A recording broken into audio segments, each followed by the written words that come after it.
শিল্পী সমাজ এনেইতো থাকিব নোৱাৰে কৰোনাৰ কাৰণেতো এবাৰ ৰাইজৰ এটকা দুটকাকৈ গোটোৱা টকাবোৰৰো ভাগ ল'বলৈ নহল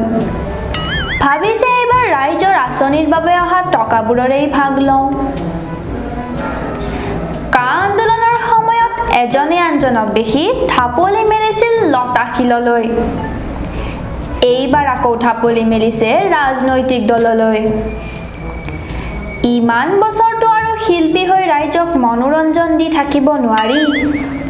এবাৰ নেতা হৈ শাসনো কৰি চাওঁ এই সকল শিল্পীয়ে পিন্ধিছে নেকি কংগ্ৰেছ বিজেপিৰ একোটা মস্ত টুপি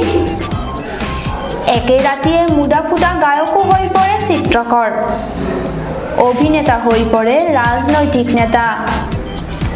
অভিনেত্ৰীকো সজোৱা হয় দ্বিতীয় কনকলতা বৰ্তমান সমাজত চাৰিওফালে শিল্পী চৰ্চা আচলতে এই সকল শিল্পী নে আন কিবা পিছে এইবাৰ নিৰ্বাচন হ'বনে বিহু ফাংচন সেয়া সময়ে ক'ব নিজৰ জনপ্ৰিয়তাৰ সুবিধা ল'বলৈ সাজু একাংশ শিল্পী কোন সমষ্টিত প্ৰাৰ্থিত্ব আগবঢ়াব সেয়াও নিৰ্ণয় কৰিছে ৰাইজ এতিয়া ভোট দিয়াহে কথা